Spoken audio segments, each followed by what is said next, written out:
CAO coverage. The Offers Day has finally arrived. It's a key milestone for thousands of students across the country. After months of studying, exams, anticipation, today is the day when you're going to find out what your educational future holds for you.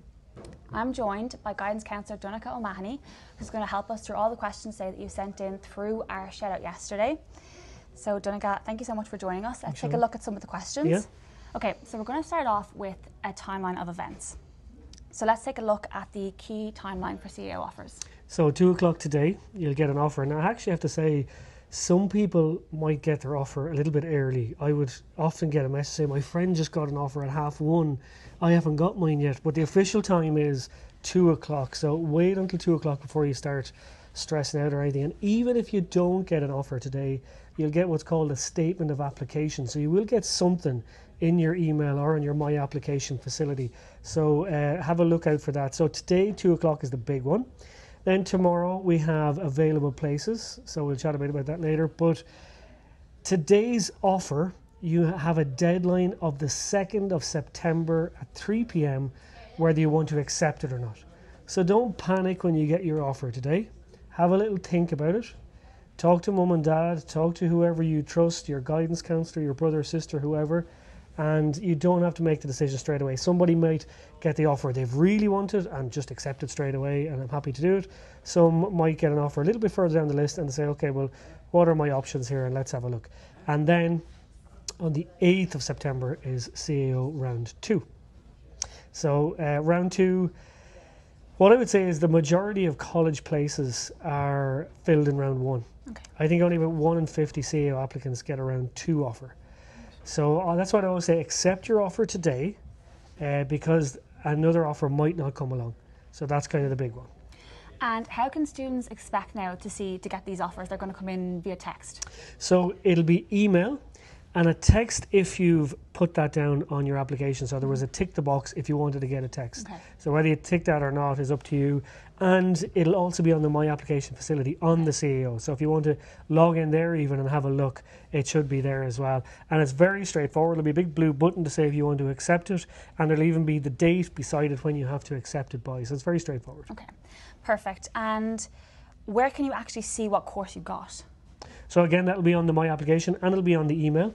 They'll even tell you what course you're getting. It'll have the course code, the name, when you have to accept it. And again, when you do accept it, the CAO will send an email to you as well to say, we're just marking that you've accepted that course offer. Perfect. So we've got some technical questions coming in. So someone asks, are points for courses expected to go down with grade inflation? They're not expected to go down, I wouldn't think. Now, 2 o'clock will tell us a lot more. I don't want to say too much, but I don't think they'll be going down. Okay. And how are CAO points requirements determined? So why will the point requirements for some courses be higher than others or may drop? Yeah, so that's a really good question. So the way points are determined is, let's say there's 50 places on a course and 200 applicants applied for this course. So what they'll do is they'll put them in an order of merit from 1 to 200 based on points. Okay. Now the first 50, the top 50, will get offered a place. The person who is number 50 on the list, whatever points they got, that's the points you'll see advertised for the course. Right, okay. So when you see points advertised, it means the last person who got a place on the course, that's the points that they got. Okay. And when will the CAO upload the usual list with points per course by college? So it'll be 2 o'clock. Today you'll be able to see the list. And then round 2 on the 8th of September, you'll be able to see that list as well. And generally they don't start printing 3, 4 or 5 after that. It's just round 2 they'll cut off there. Okay. Yeah. And can people with the highest points, are they expected to be offered courses first, or it's everyone? So no, the way it's done is it's everybody will get the course that's highest up on their CAO list that they've met the entry requirements for and that they have the points for. So it doesn't matter if you're 625, it doesn't matter, everybody will get it at the same time. It doesn't matter if you're a DARE applicant or a HERE applicant, you'll all get it at the same time. Okay, perfect. And what would you advise students who get an offer in round 1, even if it's not their first choice, should they hold on to it? I would say yes, even if it's not your first choice, because, like I said earlier, you might not get another one, but even if you accept the offer today, it's not going to preclude you from getting an offer in subsequent rounds. So even if you accept today's offer, you could get an offer in round 2. And at that stage, you can either keep the course you've already accepted in round 1, or you can decide to change over. So you're actually in a good spot there. But as I was saying earlier, most of the college places are filled in round 1. So don't hold out the hope. It does happen, but I would be taking today's offer. Okay, perfect. And if someone were to get their first choice and don't take it, will they offer them their second choice? Exactly. So that's how round 2 works.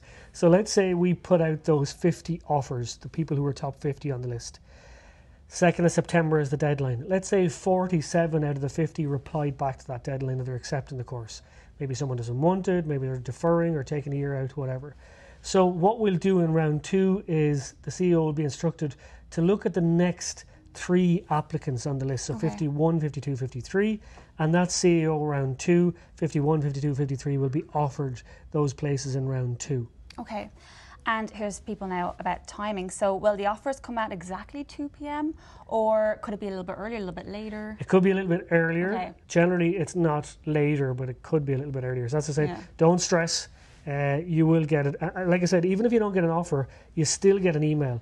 So you get an email of a statement of application. And what that means is the CEO are asking you to double check all the information they have for you is correct. Sometimes it's not correct. Then you can correct it, and you might get an offer in round 2. All right. Okay. So that's a big one. You will get a statement of application even if you don't get an offer. Okay. So for those of you just joining us, I'm joined here by guidance counsellor Donnchadh O'Mahony, and we are talking about the CAO offers that have come out today. So Donnchadh, can you? Sorry, we've got a question here. So what should you do if you were offered something further down your list in round 1 offers, but you ideally want an offer that's higher on your list? How do you keep your options open for longer? Okay, so when you get a CEO offer, let's say you get offer your 5th choice. Everything from 6 down is wiped off your CEO list. You can't get an offer lower on your CEO list. You can accept 5. Then in subsequent rounds, you could possibly be offered 4, 3, 2, 1, whatever the case may be. But like we were saying earlier, it's based off who replies to the deadline date of when you have to accept the course. And then if there's spots open up in round 2 and round 3 and there's a bit of shuffling around, then you'll get an offer. Okay. And if points for a course go down each year, is that a sign that the course is becoming less popular, there's less of a demand for it? Not necessarily. It could be that they've opened up more places. There's a lot of different reasons why. It mightn't necessarily be demand. It could even be the standard of the applicant applying to it. Just because the course has lower points doesn't equate to the quality of the course. It's just kind of the supply and demand part. But if the points are going down, it doesn't necessarily mean that. It could be that they've put on more places or whatever. Okay. And we've got a question here about the DARE scheme. So is there specific places held for DARE people? There is. So DARE applicants, it's generally around 10% of places are set aside for DARE applicants. So how that works is they go in a competition against other DARE applicants. So that's where your points, it's not reduced, but you could get into a course on lower points because you're competing against other DARE applicants rather than the main cohort of the CEO applicants. So DARE applicants will get their offers at the same time as well. And you actually won't know kind of what the DARE points are. Well, you will if you know what your points are. That could be the cutoff, but mightn't necessarily be. Okay. And Donnchadh, from what you've been hearing from students, have the rise in CAO applications been concerning Leaving Cert students where there's more competition for limited spaces? Yeah, definitely. There's big concern. So it's really just down to population growth. Everybody was talking about last year's Leaving Cert cohort applying, but actually it wasn't the case. It's the same number as last year that's applying this year with Leaving Cert results. It's just there's more Leaving Certs sitting the exams. There's more mature applicants. There's more applicants from the EU. There's more applicants from Britain. So that's kind of all come together, and that's where we almost have 90,000 CEO applicants, which is massive. That was a 7% rise in last year's. This is the highest we've ever had it. Wow. And can you explain, so we'll just do a slight little recap again there. Can you explain how the different rounds of the CAO work? What will happen in round 1 and so on? So round 1, it'll be the top students on the order of merit list. So depending on how many places a course has, if it has 150 places and 400 signed up for it, the top 150 applicants based on CEO points will get an offer for that. They'll have a deadline to meet that offer if they want to accept it or not. If they don't meet that deadline or they don't want the course, whatever the case may be, the leftover places will go into round 2, and they'll go next on the order of merit list to see who's there and offer them the course in round 2, and so on until round 5. Okay, so we have some questions as well from students who have sat the Leaving Cert and they're getting some offers today, but they're not sure if they want to go ahead and go straight into third level education. So if some students are happy with the course they've been offered, but they want to defer a year, maybe travel or work just ahead of starting third level, what would you recommend? So first thing is first, do not accept your course. So don't accept it if you want to defer. What I would say is contact the admissions office of the university you want to defer from and tell them you want to defer. Now, each university has their own deferral rules. Some are very, very strict on the rules. Some are a bit more lenient. You'll have to figure out, and they have like a policy on the deferrals as well. There might be certain reasons they want, like financial or health or family issues, whatever the case may be. They might want, some are happy enough if you want to take a gap year or whatever to defer the course. So you'll have to ring the admissions office and they'll put you through the process of what you have to do to defer. Then you reapply to the CAO next year with just that course on your CAO list. If the points go up for that course next year, you don't have the points, or if the entry requirements go up next year and you don't have the entry requirements, it doesn't matter, you're guaranteed that course from your deferral. So you're in a good spot there with that. Okay, that's really interesting. And for people now who may not have been very happy with the results they received, or they thought maybe they'd done better than they expected or better than they have received, what if I appeal my results and they go up? Can I still be offered the choice? So the appeal results come out on the 26th of September. So at that stage, you'll be only CEO round 5 left. So you'll be guaranteed your course. If there's space on your course this year, you can start this year. If there isn't, then you'll be guaranteed to start next year. Now, some courses like the health science that are very strict on the amount of people due to health and safety and placement and all that they can take on it. So they might be trickier to get at that stage. Okay. But I would imagine other ones where they could seamlessly fit someone else should be okay to start this year. Okay. And obviously in previous years there's been great inflation, so some students raise concerns about competing for college course places this year against students from previous years who may have had higher inflated grades. What would your advice be to them? Yeah, look, it's a tough one. It is tough, like, but I suppose it was 7% last year, 5.9% this year, so it's not huge. Like, as that famous phrase, there wasn't a cliff edge drop that they were talking about. They're trying to wean it off lower and lower each year. There's not much you can do about it. That's just kind of the way the cookie crumbles, as they say. See what today brings and then sit down and look at your options after that. Okay. And this is a really cool feature on the CAO. It's the available places option to take a look at. Can you talk us through that? And if you get an offer and accept it, but you see a space in available places, can you take that one instead? Yes. So what happens is, available places is generally any course that hasn't been filled. So let's say, for example, there's 50 places and only 40 people applied for the course. Or if it's a brand new course that only came about after CAO closed on the 1st of July. Okay. So you can make an application for those. You can log on at 12 noon tomorrow, 28th of August, and see what courses are in available places. See if there's something you might like.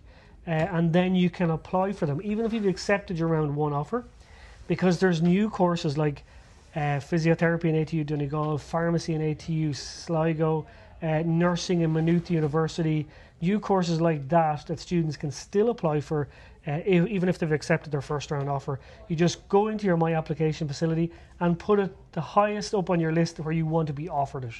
And you can do that again in order of preference tomorrow for your available places. I know we were speaking earlier about the point requirements for some courses might not necessarily be going down. Have you heard much about them going up a lot? I haven't heard about them going up. I would say it'll be steady enough. In fact, I would say courses over 600 points will either stay the same or drop a little bit, because the amount of students who got H1s this year is lower than the amount of students who got H1s last year. So that's a little positive if you're that high end up. But again, that's only affects about 3 or 4% of the students. So yeah, not everybody. So just another recap again. Hi guys, we are live on CAO Offers Day. I'm joined here with guidance counsellor Donnchadh O'Mahony, and we're just talking through all the questions that you guys have sent in from our shout out yesterday. So I think we'll take another couple of questions. So outside of the point system, we've got PLCs. So the demand for them obviously is rising. So can you tell us about the benefits of PLCs and how it allows some people to enter the world of work and prepares others for university? Yeah, so that's exactly the two things a PLC will do. You either go into the world of work, or you can apply through the CAO next year using your PLC grades. Okay. So the best thing about that is you'll be applying using your Leaving Cert results and your PLC grades, and whichever is better, you could be offered a place in a course based on that. Now, PLCs are brilliant. They're an excellent transition. People who generally do a PLC are statistically more likely to graduate from college as well. But there's no guarantee of that progression. Where if you look at the tertiary degrees that have only come about the last 2 or 3 years, you start off in a PLC and you're guaranteed that progression on to third level. And there are different courses like, you know, nursing, occupational therapy, computers, business, loads in the tertiary programs, and they guarantee you that progression. So if you're starting off in the PLC college as part of the tertiary degree, you don't pay any fees while you're in the PLC. Okay. You don't pay college fees till you're actually in the college. So you could do a 4-year degree. Some of them are 2 years in a PLC and 2 years in college, and you'd only pay the 2 years that you're in the college, the fees for that.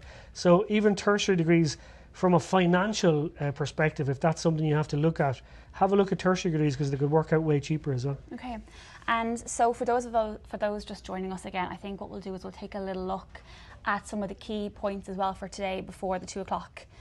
Before 2 o'clock comes around. So, I suppose that 2 o'clock obviously is the time for the offers. How long have students got to accept the offer then? Yeah, so 2nd of September at 3 p.m. So I would say at this stage, if you're not sure about your offer, is take time because you have time.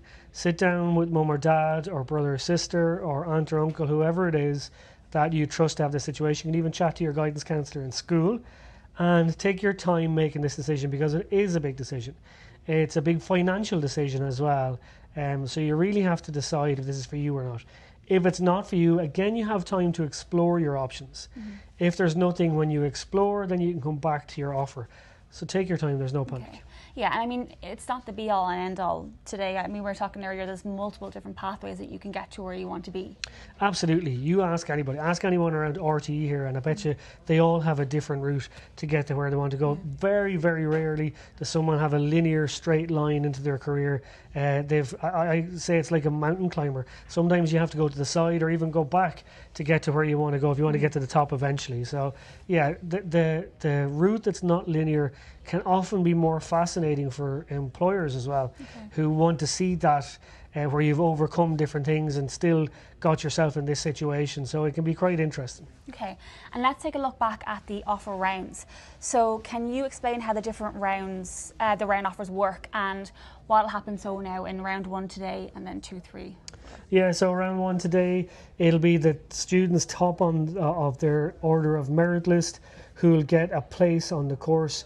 So that means like if 200 have applied for the course and there's 50 places, they'll do an order of merit list from 1 to 200, and the top 50, because there's 50 places, will get offered that. Again, if not all 50 come back by the deadline and say they want the course, then the university will instruct the CAO to make offers in round 2. And it'll be the same in round 2. Maybe someone doesn't want the course, or someone will decide, sorry, I'm dropping out of this course. Then they could go into round 3, 4 and 5 and so on. Okay, perfect. And I've got a question here now about level 6 and 7 courses. So if a student accepts a level 6 or a 7 on their list, can they still accept a subsequent offer on their level 8 list in the next round? They could, yeah. So if you could be offered a level 6, 7 and a level 8 today, and whichever one you want, you accept that and it automatically declines the other one. Now, if a level 8 higher up on your list comes about in subsequent rounds, yes, you'll be offered it. Same with your level 6 and 7. If it gets higher up on your list in subsequent rounds, yes, you could be offered it as well. So if you've in fact filled out both lists, you're in a better position today. Okay. And I suppose another question here now just about getting results rechecked. A student asks, do many results get changed after they get rechecked?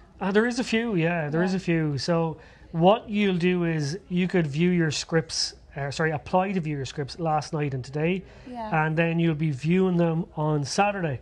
Okay. So if you're at Electric Picnic, you're going to have to find 5G somewhere to view your scripts and see what it's like. But again, when you're viewing the scripts, the majority of them you can view in the comfort of your own home. You can even download as a PDF, send to your teacher if you want, or send to a brother and sister and say, do you think I've lost marks somewhere here? And they come back and say, yeah, you probably should have got more there. So at that stage, then you can appeal it. But the appeal results don't come out until the 26th of September. So at that stage, only CEO round 5 is left. But if you get an offer at that stage, and there's space on the course at that stage, you can start it this year. But if there isn't space on the course this year, you'll be guaranteed it next year. Okay, and a student here asking as well about the available choices. So when applying for available choices, can you put it above a course you already accepted? You can, yeah, absolutely. So what you would do is you just kind of go back in and fill out your course list again tomorrow in the My Application facility. You're just putting that above the one you've already been offered. So there might even be, it might even still be just third on your list, the available place choice. You still might want other ones in subsequent round that you already had on your list, but you're just slipping that one in higher up on the one you've already been offered. Okay, and another student saying here, if they were offered their second choice but they now want their third, can they take their third choice? No. No, okay. And there's no way around that, because it's not the CEO being mean or anything. Because you've said I prefer the second choice, order of preference being really important, they've actually offered that third choice course to somebody else, and that course place has gone somewhere else. So it's not that they're being mean, it's just you told them, this is my order of preference, this is the way I want to be offered my courses. Okay, and for students then who've been offered a course on their choices or on their list, but they're maybe not sure that they want to accept it, what would you recommend for them to do? So again, just take your time. Okay. If you don't want to accept, that's absolutely no problem. Chat with people around you. I like to call it my team around me. So you're going to have to put your professional head on. Yes, you can have, a bit of disappointment and all of that, and that's fine. But at some stage, you're going to have to sit down and make a big person decision and put your team around you, whether that's your guidance counselor, your parents, whoever, and what's best for me moving forward. Because as I was saying earlier, there's a big cost to going to college with accommodation and fees and everything. So you want to make sure that what you're studying there is absolutely what you want, because if it's not, you're wasting everybody's time and money, and someone else could take that place in subsequent rounds if that was someone who really wanted the course. So take your time and explore your options is another big thing. And that's what I would say to parents who are watching as well. Tell your son or daughter, there's no panic, we have time, let's explore, and we can always come back to this offer. Okay, and just to recap on this again, when students have been offered a course, what's the deadline to accept? So it's the 2nd of September at 3 p.m. is the deadline for that. If you're applying for available places though, the 4th of September is the deadline in that. So available places opens tomorrow, and you can make your application. Even if you haven't opened up a CEO account yet, you can actually open one up tomorrow to apply for available place courses. So maybe at the end of school, you're like, I've had enough of school, I'm never going back. And then over the summer, you think, oh, I think I would like university life or college life. You can apply for those available places at this stage. Okay, and I've got another question coming in just on level 7s. Can I still get offered a level, if I accept my level 7, can I still get offered a level 8 course in round 2? You can, yeah. Again, if it's higher up on your list, you can. Okay. So you might have been offered a level 8 and a level 6-7. Or you might have got no offer from your level 8 and an offer from your level 6-7. In subsequent rounds, if you start to meet the entry requirements and the points, then yes, you'll be offered. Perfect. And another recap on available choices. When applying the available choices for it, can you put it above a course you already accepted? Absolutely, you can, yeah. So you might have even been offered your very first choice today, and you might have decided, gosh, pharmacy in ATU Sligo, I think I'd like that. Yeah. So I'm going to put that as my number 1 now. You could be offered that in your second round, but if you're not offered it, you still have your choice from the first round. Okay. And Donnchadh, what would you say are your main words of wisdom now and encouragement for students who maybe hadn't quite gotten what they wanted, or they've gotten what they wanted but they're not really sure and it's kind of up in the air? So I'm not saying this to alleviate stress or anything on someone, but there are so many options and opportunities that your guidance counsellor know, that even your parents or brothers and sisters might know. Go to them for guidance. There are so many opportunities. It's the exciting part of my job. The last few years, the Irish government have really put on lots and lots of opportunities for students to get the path they want to go. They decided we don't want students constantly going abroad to the UK or Poland or Netherlands, wherever, to do these courses. Let's try and put them on here. And that's what they've done for a lot of health science courses and things like that. So don't panic. Those who you trust, put them around you, get your advice. There is a Leave Insert helpline. It's 1800 265 165. If you want to ring that, you'll get through to a qualified guidance counsellor and they'll be able to help. So maybe if your guidance counsellor in school is not available, or you felt like you didn't get on with them, or you don't want to ask them, or you want to be private about it, you can ring the helpline. So that's 1800 265 165. And there you go, guys. So as Donnchadh said, there is lots of help there for students who may be not sure or want to talk to somebody about their next steps. So as 2 p.m. fast approaches and CAO offers are landing, the big question is, how many points did it take to get that course? So this is where RT News comes in. We have a CAO points checker that's going live at 2 p.m. alongside CAO results. So you can take a look at that. It's got the up-to-date points for each course, and you can compare and contrast to previous years and see what the points were for your course last year or the year before. So I'm Shauna Burdis, and I was joined today by guidance counsellor Donnchadh O'Mahony. Thank you so much, Thanks, Shauna. Answering all your CAO questions. So again, I want to say congratulations to the class of 2025. It was a tough Leave Insert, but you guys did it. Well done. If you're not necessarily delighted with the results or the outcome, don't worry. As Donnchadh has said, there are multiple pathways